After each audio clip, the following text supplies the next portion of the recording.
My girlfriend spent 3 weeks mocking me. It took me only 3 minutes to end it. So there I was, watching the most heartbreaking scene from K-pop Demon Hunters, when my girlfriend Molly walked into my room. She stared at me with a shocked expression while I quickly wiped away my tears. "Are you seriously crying over a cartoon right now?" she said, in a judgy tone that cut through the room. I tried explaining it wasn't just a cartoon. The show had incredible fight choreography, and the storyline about demon hunters protecting Seoul was actually really compelling. She burst into laughter. "It's literally made for 12-year-old girls," she said. "What's next? You gonna start collecting their merchandise too?" I told her lots of people my age watched anime and animated shows, but she just rolled her eyes at me. "Sure, but this is about K-pop magical girls. It's next level embarrassing." Over the next few days, Molly kept bringing it up.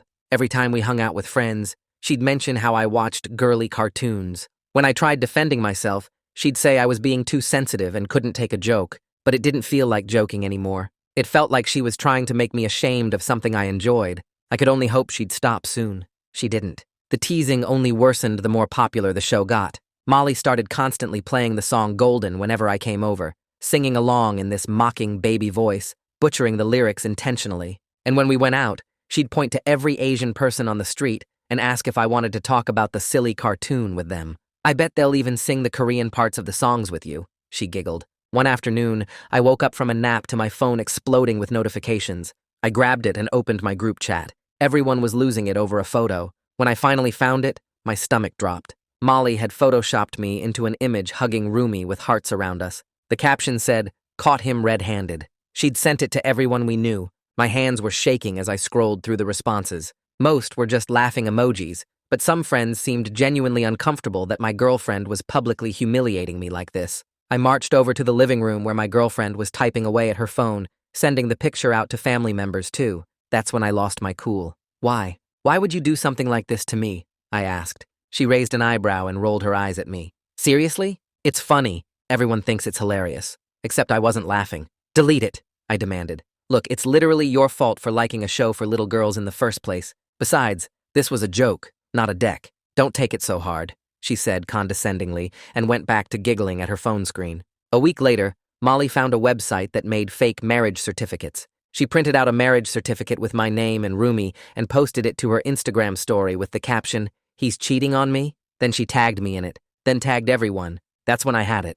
I was done. That night when Molly went on Instagram to make fun of me, I was ready. I heard her start the live stream, at first talking to viewers about her day. Then she brought me up. "My boyfriend's probably watching his little cartoon right now," she said, laughing and reading out all the mocking comments loudly. She called me into the room, holding her phone up so the camera caught both of us. "Hey, everyone wants to know what your wedding with Rumi was like." I looked at the screen and saw the chat spamming with comments like, "kitty movie lover," and something in me just snapped. All the embarrassment disappeared. "You know what?" I said, looking directly at the camera. "So what if I like cartoons and animations? So what if I enjoy something that's considered for girls? Since when did having interests outside someone's narrow definition of masculine become something to mock?" The chat started slowing down. I kept going. "I'm not hurting anyone. I'm not doing anything wrong. I just like a show with good storytelling and amazing animation. And honestly, the fact that you've spent 3 weeks making that into a personality flaw says way more about you than it does about me." And suddenly the comments shifted. People began calling Molly mean. Some brought up that their own boyfriends and parents watched the show. Other men in the comments agreed that the battle animations and songs were fire. Some of our friends in the chat called Molly insecure. She tried laughing it off, but I could see her eyes shifting nervously as she scanned the chat. "Everyone needs to chill. It's not that deep," she said, but people weren't backing down. They called her weird for making this into such a big deal. And just when things were really getting out of hand, I looked her in the eyes and said in front of everyone, "We're done, Molly." Then I walked out, leaving her screaming. I left our apartment to stay with a friend while things between us got sorted out. Molly ended up deactivating her Instagram in the morning. Apparently the comments didn't stop after the stream ended. People kept posting about how uncomfortable they'd been watching her mock me publicly for weeks. And all the friends who stood by and laughed along started reaching out to apologize, admitting they were afraid to defend me. When I asked why, they started acting weird. "Don't you know? Molly's done this before to Timmy." I froze. "Timmy? Who's that?"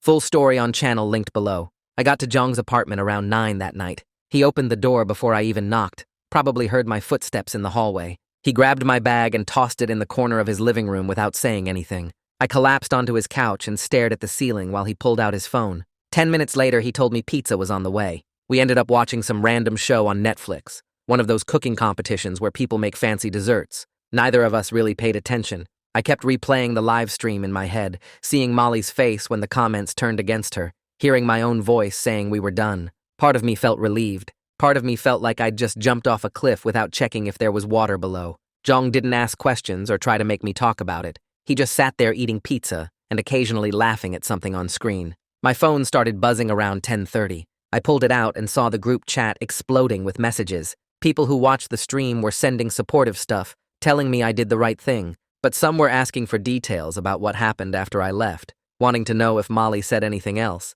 basically looking for more drama to discuss. I scrolled through maybe 20 messages before I realized I didn't want to deal with any of it. I held down the power button and turned my phone completely off. The sudden silence felt strange but also necessary. I needed a break from everyone having opinions about my relationship falling apart on camera. I woke up the next morning to sunlight coming through Jong's living room window. My neck hurt from sleeping on the couch at a weird angle. I turned my phone back on and watched the screen light up with notification after notification. 17 texts from Molly. I opened them and started reading. The first few were angry, calling me an asshole for embarrassing her in front of everyone. Then they shifted to apologies, saying she never meant to hurt me and didn't realize I was so sensitive about the cartoon thing. Then back to angry, accusing me of planning the whole confrontation to make her look bad. Then apologetic again, begging me to call her so we could talk. I screenshotted every single message before doing anything else. After what happened with the photoshopped images, I wanted documentation of her behavior. Then I blocked her number. My hands shook a little as I did it, but it felt like the right move. Jong was making eggs and toast when I walked into the kitchen. He asked if I slept okay, and I shrugged. Then he mentioned something that caught me off guard. Hunter had apparently texted him last night saying she wanted to talk to me, that she'd been wanting to say something about Molly's behavior for weeks, but felt stuck. I was surprised because Hunter had laughed along with some of the jokes at my expense. Jong said she felt really uncomfortable the whole time, but didn't know how to speak up. He flipped the eggs onto plates and handed me one. I ate without really tasting anything, thinking about how many people apparently noticed things were wrong but stayed quiet. I had an afternoon class at 1:30, so I headed to campus around 1. The moment I walked into the building, I noticed people staring. Not obvious staring, but that thing where someone glances at you and then quickly looks away when you make eye contact. A group of girls near the vending machine stopped talking when I passed them. Some guy I barely knew from my statistics class gave me a thumbs up in the hallway. I nodded back, but it felt weird. Validating maybe, but also strange to have my personal life become public knowledge. I slid into my seat in the back of the classroom and pulled out my notebook, trying to focus on the lecture about supply and demand curves. Hunter caught up with me outside the building after class ended. She touched my arm and asked if we could talk for a minute. We sat on one of the benches near the main quad. She apologized for not speaking up sooner, said she thought it was just teasing at first. But then she saw my face during the live stream and realized how cruel it had actually gotten. She explained that she felt terrible for laughing along sometimes, that she knew it was wrong but convinced herself it wasn't her place to get involved. I appreciated her being honest about it. She seemed genuinely sorry. Hunter told me she wasn't the only one who felt that way. Several people in our friend group were increasingly uncomfortable, but didn't know how to intervene. They talked about it privately among themselves, but nobody wanted to cause drama or make things awkward. I told her I appreciated the apology, but also felt frustrated that it took a public confrontation for anyone to say anything. She nodded and said she understood why I felt that way. We sat there for a few more minutes talking about how the whole situation unfolded. Then she mentioned Molly had been texting people in the group, trying to get them to take her side. Most people were ignoring her or giving short responses because they genuinely thought she was out of line. I walked back to Jong's apartment around 4. When I opened the door, I found Corbin sitting on the couch talking to Jong.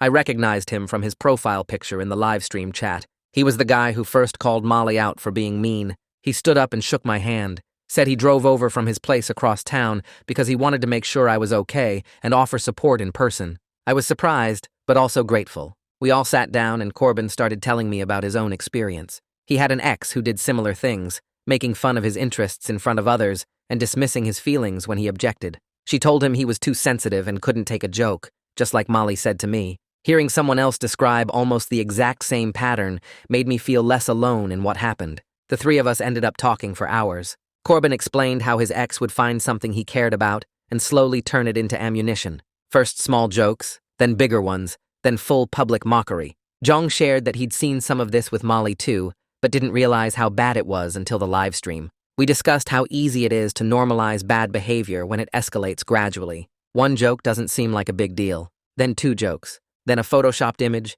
then a fake marriage certificate. By the time you realize what's happening, you're already deep in a pattern of being disrespected. It was the first real conversation I'd had about the situation beyond just replaying what happened in my head. Corbin said something that stuck with me. He told me that breaking up on camera might have felt messy, but at least I stood up for myself when it mattered.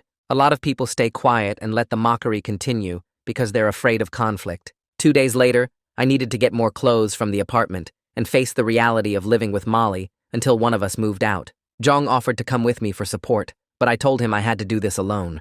The walk over felt longer than usual, even though it was only 3 blocks. I kept rehearsing what I'd say about the lease and living arrangements, trying to stay calm and practical. When I unlocked the door and stepped inside, Molly was sitting on the couch with red, puffy eyes like she'd been crying all morning. She jumped up the second she saw me and started talking fast about how she never meant to hurt me and everyone was overreacting to the whole situation. I stayed calm and told her we needed to figure out living arrangements because I couldn't stay there with her anymore. She nodded at first like she understood, then her expression changed completely. She said I humiliated her on that live stream and ruined her reputation in front of all our friends. I pointed out that I simply told the truth about how her behavior made me feel, and she was the one who chose to broadcast it to an audience in the first place. That set her off, and she started raising her voice about how I made her look like a terrible person when she was just joking around. I walked past her toward the bedroom to pack some clothes, and she followed right behind me, still talking. She kept saying it was all jokes, and I was being way too dramatic about a few harmless teases. I pulled my duffel bag from the closet and started grabbing shirts from the dresser, while she stood in the doorway listing all the reasons her behavior wasn't that bad. Every excuse she made just confirmed that breaking up was absolutely the right decision. She brought up how her friends thought the photoshopped picture was funny and how the fake marriage certificate was supposed to be cute. I stuffed jeans and socks into the bag without responding because there was nothing left to say to someone who still didn't get it. She asked where I was planning to go, and I told her I'd stay with Jong until we sorted out the lease situation. She needed to stop contacting me directly from now on. Molly agreed, but then made a comment about me running to my anime boyfriend, and I realized she still didn't understand why her behavior was wrong, even after everything that happened. I zipped up the bag and walked past her out of the apartment without another word. Back at Jong's place, I dropped my stuff in the spare room and immediately called the apartment manager to explain the situation. She answered on the 3rd ring, and I told her about the breakup and asked what options existed for breaking the lease early. She sounded sympathetic and said this happened with college couples more often than I'd think, so she knew how to handle it. The manager explained that if one of us found someone to take over their half of the lease, the other person could stay or also leave. Since Molly and I were both on the lease equally, it was just a matter of who moved first and found a replacement. I thanked her and said I'd figure out my next steps soon. I spent the evening on my laptop looking at other housing options near campus and quickly realized most places were already full for the semester. Moving might mean a much longer commute to classes or paying way more rent than I could afford on my part-time job income. The stress of apartment hunting on top of everything else made my head hurt. Jong came into the room around 9 and asked how the search was going. I admitted it wasn't looking good, and he sat down on the edge of the bed. He suggested I could crash with him through the end of the semester if needed, since his roommate just moved out last month and he was looking for someone anyway. The relief I felt hearing that was huge, because it meant I had a real backup plan that didn't involve staying with Molly or scrambling to find some overpriced place across town. The next day at my campus job at the library, I was restocking books in the history section when my coworker came over and asked if I was the guy from that viral breakup video. My stomach flipped because I hadn't thought about the live stream being recorded. She explained that someone screen-recorded parts of it before Molly deleted everything, and now it was shared around on different platforms. I asked her where she saw it, and she pulled out her phone to show me a post with over 15,000 views. My hands felt cold as I stared at the screen, watching myself on camera, telling Molly we were done. The quality was grainy, but you could see everything clearly enough. My face looked different from I remembered, more tired and frustrated. The comments under the post were mostly supportive, though, with people saying they respected me for standing up or that Molly crossed a line. My coworker pointed to a few specific comments and told me that everyone she shared it with took my side completely. She said watching me defend myself actually inspired some people who dealt with similar stuff in their own relationships. That made me feel slightly better about the whole thing being out there for strangers to see. I thanked her and went back to shelving books, trying not to think about how many people had watched the worst moment of my relationship. About an hour into my shift, A guy approached the desk holding a stack of graphic novels. He set them down and asked if I was the person from the video everyone was sharing. I nodded slowly, waiting for him to make fun of me or ask invasive questions. Instead, he smiled and said he watched the show too and thought the recent episode with the demon battle in Gangnam was incredible.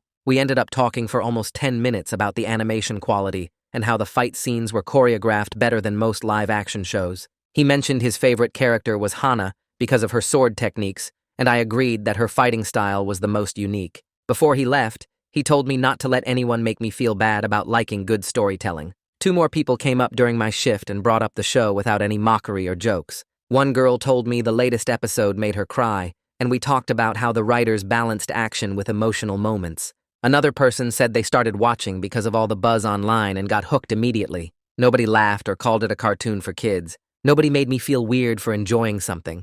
It was just normal conversation about a show we all liked. Walking back to the break room after my shift ended, something clicked in my head about the whole situation with Molly. She made me feel ashamed of watching something that tons of people actually enjoyed and thought was good. I spent weeks hiding my interest and trying to justify it to someone who never respected me in the first place. Instead of finding people who shared the same interests, I wasted energy defending myself to someone determined to mock me, no matter what I said. The show was popular and well-made, and lots of people my age watched it. There was nothing wrong with me for liking it. The problem was Molly treating my interests like character flaws. I grabbed my stuff from my locker and headed out to the parking lot. My phone buzzed with a text from Hunter, asking if I wanted to grab coffee and talk more about what she mentioned before. I texted back yes and asked when she was free. She replied immediately saying she could meet in an hour at the coffee shop near campus. I agreed and drove over early to grab a table. The place was pretty empty for a weeknight, just a few students studying in the corner booths. Hunter showed up exactly on time carrying a big canvas bag covered in pins. She ordered some complicated drink with extra shots and sat down across from me. She started by saying she felt terrible about not defending me earlier when Molly was being mean. I told her I appreciated her reaching out now. Hunter explained that she and 2 other friends actually talked privately about how cruel Molly was getting over the past few weeks. They noticed it going from light teasing to genuine meanness, but convinced themselves it wasn't their place to get involved in our relationship. She said they worried about making things worse or causing drama in the friend group. I understood that logic, but it still hurt knowing people saw what was happening and stayed quiet. Hunter apologized again and admitted she felt guilty for laughing along sometimes, even when she knew the jokes were wrong. She said she got caught up in the moment and went along with the group instead of speaking up. I told her I wasn't angry at friends who stayed quiet, just disappointed that nobody felt able to say something. She nodded and took a sip of her coffee. Then she mentioned that Molly had been texting people in our friend group over the past few days, asking them to take her side. Apparently, Molly wanted people to tell me I overreacted and made too big a deal out of some harmless jokes. Hunter said most people were ignoring the messages or giving short responses that didn't commit to anything. She showed me a few of the texts on her phone where Molly wrote long paragraphs about how I embarrassed her on camera and ruined her reputation. Nobody was really buying it, though, because they all saw what happened and thought Molly went too far.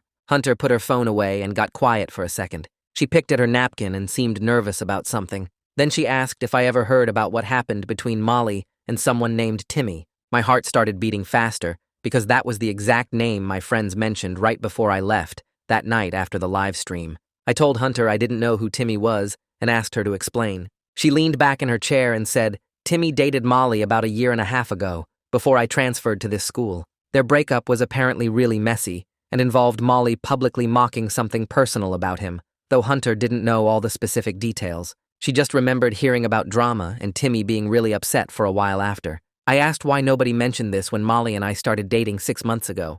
Hunter looked uncomfortable and admitted she didn't make the connection at first because Molly seemed different with me in the beginning. The mockery started small with little comments and jokes, then slowly got worse over time. Hunter said it was the same pattern that apparently happened with Timmy, based on what she heard from people who knew him. She wished someone had warned her back then so she could have warned me, but by the time she realized the similarities, things were already bad between us. Hunter stared down at her coffee cup and started peeling the wrapper off her straw. She looked like she wanted to say something else but couldn't figure out how to start. I waited, watching her fidget with the paper until she finally looked up at me. She pulled out her phone and scrolled through her contacts. "Look, I know someone who could tell you more about what happened with Timmy," she said. "His girlfriend, Natalia. She knows the whole story because Timmy told her everything when they started dating." My stomach tightened at the thought of digging deeper into Molly's past. Part of me wanted to just move on and forget about her completely, but another part needed to understand if this was really a pattern or just bad luck that Molly dated two guys who couldn't handle her jokes. Hunter must have seen the conflict on my face because she quickly added that I didn't have to meet Natalia if I didn't want to, but she thought it might help me process everything to talk to someone who understood. I picked at the edge of my napkin and thought about it for a minute. What would knowing more about Timmy's experience actually do for me? Molly and I were already broken up. The relationship was over, but something in me needed to know if she did this on purpose or if it was just how she acted in relationships without realizing it. Okay, I said. I'll meet her. Hunter's face showed relief as she started typing out a text message. Her thumbs moved fast across her screen, and within seconds her phone buzzed with a response. She showed me the message where Natalia said she'd be happy to meet tomorrow at this same coffee shop. Just like that, it was set up. Hunter put her phone away, and we talked about other stuff for a while, but my mind kept drifting to what I might learn tomorrow. We finished our drinks and said goodbye outside the coffee shop. I walked back to Jung's apartment as the sun started setting, casting long shadows across the sidewalk. The evening felt heavy somehow, like the air before a storm. Back at the apartment, Jung was making dinner and asked how the coffee with Hunter went. I told him about Natalia and the plan to meet tomorrow. He stopped stirring the pasta and turned to look at me. "You sure you want to go down this road?" he asked. I wasn't sure at all, but I nodded anyway. That night, I lay in the guest bed at Jung's place and stared at the ceiling. Sleep wouldn't come no matter how many times I rolled over or adjusted my pillow. My brain kept running through possible scenarios of what Natalia might tell me tomorrow. Did Molly do the exact same things to Timmy that she did to me? Was there some trigger that made her start mocking people? Or was it just her personality to find what someone cared about and use it against them? I grabbed my phone and checked the time. 2 a.m. I'd been lying here for hours just thinking in circles. I pulled up YouTube and started watching random videos to distract myself, but nothing held my attention. Every few minutes, my thoughts drifted back to tomorrow's meeting. What if hearing about Timmy's experience made everything worse? What if it didn't give me any answers at all? I finally fell asleep sometime after 4, my phone still playing videos on my chest. The next morning, I woke up groggy and anxious. Jung had already left for his early class, leaving a note on the counter that said good luck. I showered and got dressed, taking longer than usual because I kept zoning out and forgetting what I was doing. The coffee shop wasn't far from Jung's place, so I walked there slowly, trying to calm my nerves. I arrived 15 minutes early and ordered a black coffee, then sat at a table near the window where I could watch people walking by. My leg bounced under the table as I checked my phone every 30 seconds. Right at 11, a woman with dark hair pulled back in a ponytail walked through the door. She scanned the coffee shop and made eye contact with me, then smiled and headed to the counter. I watched her order some complicated drink with extra shots and caramel drizzle, joking with the barista about needing all the caffeine she could get. When her drink was ready, she walked over to my table. "You must be the guy Hunter told me about," she said, setting down her coffee. I stood up and shook her hand. She had a warm, friendly energy that immediately put me at ease. "I'm Natalia. Hunter should be here in a minute. She's just parking." We made small talk about the weather in the coffee shop until Hunter arrived a few minutes later. She greeted both of us and sat down, but after a few minutes of chatting, she checked her phone and said she had to run to class. "I'll leave you two to talk," she said, giving me an encouraging look before heading out. Natalia took a long sip of her coffee and then set it down carefully. "So, Hunter told me a bit about what happened with you and Molly," she started. "I'm guessing you want to know about Timmy's experience with her." I nodded, not trusting myself to speak yet. Natalia's expression shifted to something more serious. "Timmy doesn't really like talking about what happened," she said. "It messed him up for a while. But I know the whole story because he told me everything when we first started dating. He wanted me to understand why he was so cautious about relationships." She paused and looked at me directly. "I'm telling you this because I wish someone had warned Timmy before he got involved with Molly. Maybe it would have saved him a lot of pain." My heart started beating faster. Natalia wrapped both hands around her coffee cup and continued. "Timmy is really into photography, like seriously passionate about it. About 2 years ago, he was working on this personal project about masculinity and vulnerability. He was taking these portraits of guys in emotional moments, trying to capture something real and raw." She took another sip of her drink. "Molly thought the whole thing was pretentious.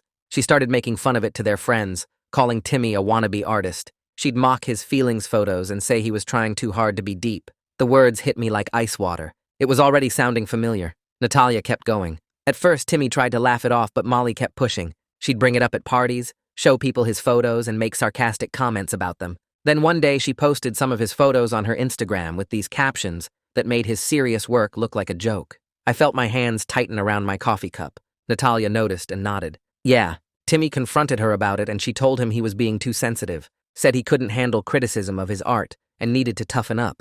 But it wasn't criticism, it was mockery. There's a difference. My throat felt tight. This was exactly what happened to me, just with photography instead of anime. How did it end? I asked. Natalia's face darkened. Timmy finally broke up with her after she brought his photos to a party specifically to show people and laugh at them. He walked in and found her gathered with a group, passing around prints of his most personal work, while everyone made jokes. He was completely humiliated. She stirred her coffee slowly. It took him months to feel comfortable sharing his photography again. He almost gave it up completely because Molly made him feel so stupid for caring about it. I sat back in my chair, feeling like I'd been punched in the stomach. The pattern was identical. Find something the person cares about deeply, turn it into a joke, escalate the mockery publicly, then claim they're too sensitive when they object. It wasn't about anime or photography. It was about finding the thing that mattered most and using it as a weapon. Did Molly ever apologize? I asked. Did she ever admit what she did was wrong? Natalia shook her head firmly. Never. After they broke up, she told everyone that Timmy couldn't handle dating someone with a sense of humor. She completely rewrote what happened, made herself the victim of his oversensitivity. My hands were shaking now. That was exactly what Molly tried to do on the live stream before people called her out. Natalia leaned forward. Here's the thing that really bothers me. A few of Molly's friends from back then actually tried to tell her the mockery was mean. They pulled her aside and said she was going too far. And you know what she did? She dismissed them exactly the same way she dismissed you on that live stream Hunter told me about. Told them they were being dramatic and couldn't take a joke. I stared at my coffee, watching the dark liquid swirl as my hand trembled slightly. This wasn't about me being too sensitive or my interests being embarrassing. This was just how Molly operated in relationships. She found what you loved, what made you vulnerable, and she turned it into ammunition. Then she made you feel crazy for being hurt by it. I thanked Natalia for telling me everything about Timmy and what happened with Molly. My voice came out quieter than I expected when I asked if Timmy would be willing to talk to me directly about his experience. Natalia pulled out her phone and started typing a message while explaining she would ask him, but wanted to warn me that he might not want to go back to that time in his life. I told her I completely understood and wouldn't push if he wasn't comfortable. She sent the text, and we finished our coffees while talking about other things, lighter topics that didn't involve Molly or relationship trauma. When we said goodbye outside the coffee shop, Natalia gave me a quick hug and told me to hang in there. I started walking back toward Jong's apartment, taking the long route through campus because I needed time to think. The afternoon sun felt warm on my face as I passed groups of students sitting on the grass and couples walking hand in hand. My mind kept replaying everything Natalia had told me about Timmy's photography and how Molly turned something he cared about into a weapon against him. The pattern was so clear now that I couldn't believe I hadn't seen it before. This wasn't about my interests being embarrassing or childish. This wasn't about me being too sensitive or unable to take a joke. Molly had a system, a way of operating in relationships that involved finding what her partner loved most and slowly destroying their confidence in it. She picked the thing that made them vulnerable and used it to hurt them over and over while claiming it was all in good fun. I walked past the library where I worked and remembered all the times I'd hidden what I was watching on my laptop during breaks because I was afraid someone would see and judge me the way Molly did. She had gotten so deep into my head that I started policing my own interests before she even had a chance to mock them. By the time I reached Jong's building, I felt exhausted from processing everything, but also strangely lighter. Understanding that this was Molly's pattern and not my failure made the weight of the past few months feel less personal. I pulled out my phone as I climbed the stairs to Jong's apartment and opened my messages. I typed out a text to Hunter thanking her for connecting me with Natalia and explaining how helpful it was to hear Timmy's story. Her response came back within minutes, saying she felt terrible for not recognizing the pattern sooner and wished she had said something weeks ago. I wrote back telling her it wasn't her fault and that I hadn't seen it either until I was completely out of the situation. She sent back a heart emoji and said she was glad I was doing okay. Inside the apartment, I dropped onto Jong's couch and stared at my phone for a while, scrolling through old messages and trying to pinpoint exactly when things had started going wrong with Molly. That evening, my phone buzzed with a text from Rhett, my actual roommate who I'd barely seen since the breakup happened. He said he'd been staying with his girlfriend to give me and Molly space to sort things out. His message asked if it was safe to come back now, or if the situation was still too intense and volatile. I felt guilty that Rhett had been displaced from his own apartment because of my relationship drama. I called him instead of texting back and filled him in on everything that had happened, including my plan to move in with Jong starting next month.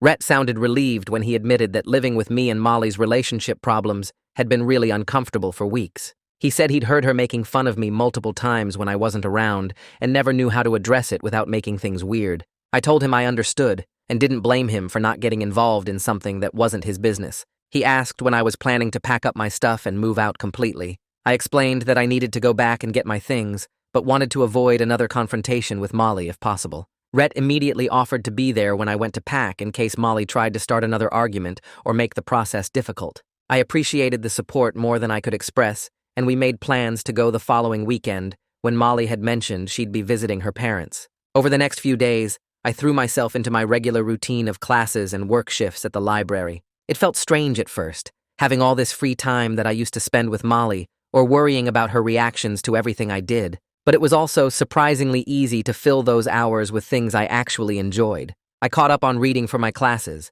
picked up extra shifts at work, and even started rewatching some of my favorite anime series without feeling like I needed to hide it or justify my interest to anyone. My coworker at the library noticed I seemed more relaxed and asked if everything was okay. I gave her the short version about the breakup, and she nodded knowingly, saying sometimes the end of a relationship is actually the beginning of feeling like yourself again. On Thursday afternoon, Corbin sent me a text inviting me to a watch party at his place for the new episode of K-pop Demon Hunters that was dropping on Friday night. He said some of his friends who were also into anime would be there, and it would be a chill group just hanging out and enjoying the show together. I stared at the message for a long time, feeling nervous about meeting new people after everything that had happened. Part of me wanted to stay home and watch the episode alone like I'd been doing for weeks. But another part of me knew that hiding wasn't going to help me move forward. I texted back saying I'd be there and asked if I should bring anything. Corbin replied, telling me just to bring myself and maybe some snacks if I wanted to contribute. Friday evening arrived and I showed up at Corbin's apartment carrying a bag of chips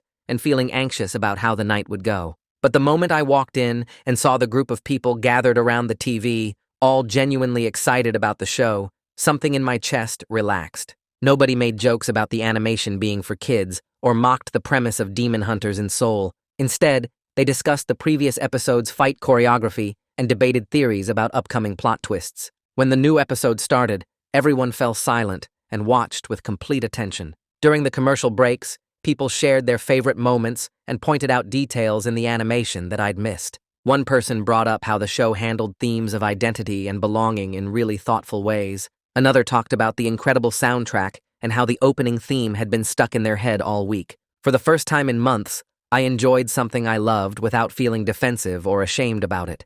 After the episode ended, the group kept talking and laughing while we finished off the snacks. Someone I hadn't met before mentioned they'd seen a clip of my live stream breakup going around online. My stomach dropped for a second, worried about what they were going to say, but they smiled and told me that watching me defend the show and stand up for myself actually convinced them to check out K-pop Demon Hunters for the first time. They said they'd been hearing about it, but thought it might not be for them until they saw how passionate I was about it. We all ended up laughing about the absurdity of my relationship ending on camera, somehow becoming free promotion for an anime series. Corbin joked that the show's marketing team should send me a thank you card. Someone else said I should get a percentage of new viewer subscriptions that came from people who saw the clip. The conversation stayed light and fun, and by the time I left Corbin's place that night, I had exchanged numbers with several people and made plans to come back for the next watch party. I felt good leaving that night, like I'd found people who got it. The next morning, I woke up to a text from Natalia saying Timmy wanted to meet if I was still interested. I typed back yes, without thinking twice. Part of me needed to hear from someone who'd been through the same thing with Molly. We set up coffee for Tuesday afternoon at that same place where I'd met Natalia. When Tuesday came around, I showed up early and grabbed a corner table. Timmy walked in right at 2, and I recognized him from Natalia's Instagram. He had this careful look in his eyes, like he was sizing me up while also being ready to bolt. We shook hands, and he sat down across from me. For a minute, we just made small talk about the weather and classes, both of us dancing around why we were really there. Then he asked how I was holding up after everything, and I admitted it had been rough but getting better. He nodded like he understood exactly what I meant. I asked him what happened with Molly, and he took a long breath before starting. The story came out slowly at first, then faster as he got into it. Timmy told me he was really into photography, that he'd been working on this personal project about guys being vulnerable and showing emotion. Molly thought it was pretentious from the start. She'd make comments about him being a wannabe artist, asking if he was going to open a gallery for his feelings photos. At first, he thought she was just teasing, that she'd come around once she saw the finished work, but she never did. The mockery got worse instead of better. Molly started showing his photos to their friends and making fun of them, pointing out every flaw and laughing at the ones where he'd tried to capture something emotional. When he told her it hurt his feelings, she said he was proving her point about being too sensitive. The breaking point came at a party where Molly pulled up his photos on her phone and passed it around specifically so people could laugh at them. Timmy said he felt his stomach drop when he saw what she was doing. He left the party, broke up with her the next day, and it took him months before he felt okay sharing his photography again. Listening to him talk felt weird because it was like hearing my own story with different details. The pattern was identical. Find something the person cares about, mock it publicly, escalate the humiliation, then claim they're too sensitive when they object. I asked if he ever confronted Molly after they broke up or tried to warn other people. Timmy shook his head and said he tried once, but she twisted it around and told people he was bitter and couldn't let go. After that, he decided it wasn't worth the energy. He focused on healing himself and eventually met Natalia, who actually supported his photography and understood why it mattered to him. That was more important than getting Molly to admit what she did. Hearing him say that made something click in my head. I'd been waiting for Molly to apologize or at least acknowledge she'd hurt me, but that wasn't going to happen. Understanding the pattern was enough. I could move forward without needing her validation or waiting for her to change. Timmy and I talked for another hour about other stuff, just normal conversation about school and life. When we left, he told me to reach out if I ever needed to talk to someone who got it. I thanked him and headed back to Jong's place feeling lighter than I had in weeks. The weekend finally arrived, and Rhett texted saying he was ready to help me pack. We drove over to the apartment Saturday morning. Molly had left for her parents' place like she promised, which made everything easier. I unlocked the door and stepped inside, hit by how weird it felt to be back in a place that used to be mine, but now felt foreign. Rhett followed me in, and we got to work. I started in the bedroom, pulling clothes from the closet and stuffing them into boxes. Rhett grabbed my books from the living room shelves and wrapped them in newspaper. We worked mostly in silence, just the sound of packing tape and cardboard. While I was clearing off the desk, I found the fake marriage certificate Molly had printed. It was sitting right there on her desk, like some kind of trophy. I picked it up and stared at it, remembering how humiliated I felt when she posted it online. For a second, I thought about leaving it there or confronting her about it. Instead, I pulled out my phone and took a picture for documentation, then crumpled it up and threw it in the trash. It felt good to toss it away. We finished packing faster than I expected since I didn't have much furniture. Most of the big stuff belonged to Molly, or came with the apartment. By early afternoon, we were loading the last boxes into Rhett's truck. I took one final look around the apartment, making sure I hadn't forgotten anything important. Then I locked the door and dropped my key in the mailbox for the landlord. The drive to Jong's place took 20 minutes. Jong met us outside and helped carry boxes up the stairs. My new room was smaller than my old one, but it felt better somehow, like a fresh start. We set up my bed frame and dresser, hung my clothes in the closet. Jong joked about how I could finally put up my anime posters without anyone making fun of me. I laughed and told him I might actually do that. By the time Rhett left and Jong went to grab dinner, I was sitting in my new room surrounded by unpacked boxes, but feeling okay about it. I pulled out my phone and texted Molly that I'd moved out and Jong would be covering my half of the lease starting next month. She responded with just the word fine and nothing else. No argument, no drama, just acceptance. It was the most satisfying text I'd ever gotten from her. The next few weeks fell into a pattern that felt good, in a way I hadn't expected. I went to my morning classes, grabbed lunch at the campus food court, then headed to my shift at the library. After work, I'd either meet up with Corbin and the anime group for a watch party, or grab coffee with Timmy and Natalia at the place near campus. Jong and I settled into being roommates easily since we'd been friends for years anyway. He never made me feel weird about the breakup, or asked too many questions about what happened. We just existed in the same space and it worked. The watch parties became my favorite part of the week. Every Thursday night, I'd head over to Corbin's apartment where a group of us would gather to watch the latest episode of K-pop Demon Hunters. People brought snacks and drinks, and we'd all sit around his TV actually discussing the animation quality and plot developments without anyone mocking it. Sometimes we'd rewind scenes to catch details we missed, or debate theories about where the story was going. It felt amazing to enjoy something without constantly defending why I liked it. Timmy and I met up every Tuesday afternoon between our classes. We'd talk about regular stuff like homework and work schedules, but sometimes the conversation would drift to our experiences with Molly. He'd share little things he remembered, and I'd realize how similar our stories were. Having someone who understood what it felt like to be targeted that way helped more than I expected it would. Natalia usually joined us, and she was cool about the whole thing, never making it awkward that her boyfriend and I bonded over dating the same person. One afternoon, while we were sitting outside the student center, Hunter walked up and joined us. She'd been checking in regularly since everything happened, and I appreciated that she actually followed through instead of just apologizing once and disappearing. Hunter pulled out her phone and scrolled for a second before looking up at us. She mentioned that Molly had reactivated her Instagram account about a week ago. I felt my stomach tighten a little, but I asked what she was posting. Hunter said it was all carefully chosen photos and captions, like travel pictures and food posts, with no mention of the breakup or what happened on the live stream. Some of our mutual friends still followed her, but Hunter noticed people were more careful around Molly now, not engaging as much with her posts or making plans with her like they used to. The dynamic had shifted and people were cautious. I nodded and told Hunter I appreciated the update, but I wasn't going to look at Molly's account myself. I'd blocked her, and I wanted to keep it that way. Hunter understood and changed the subject to asking if I was coming to the season finale watch party at Corbin's place that weekend. 3 months after the breakup, I found myself sitting in Corbin's living room with about 15 other people, all of us packed in to watch the K-pop Demon Hunters season finale. Someone had ordered pizza, and there were drinks everywhere, and the energy in the room felt exciting. When the episode started, everyone went quiet, except for occasional gasps or comments during the big fight scenes. The finale delivered everything we'd been waiting for, and when it ended, the room erupted in discussion about what just happened. Corbin looked over at me and grinned, then announced to the group that my origin story was the breakup that brought me to them. Everyone laughed, but it was warm and friendly, not cruel. A few people raised their drinks, and someone joked that Molly accidentally did me a favor. I laughed along with them and realized something sitting there surrounded by these people. I was genuinely happy. These were people who accepted what I liked and respected my boundaries. They didn't make me feel ashamed or weird for enjoying things. The relationship ending had been painful, but it was also the best thing that could have happened because it led me here. My phone buzzed in my pocket, and I pulled it out to see a text from someone I'd met at the last watch party. They were asking if I wanted to grab dinner sometime, maybe try that new Korean place downtown. I smiled as I typed back yes, feeling ready to try again with someone who actually appreciated who I am.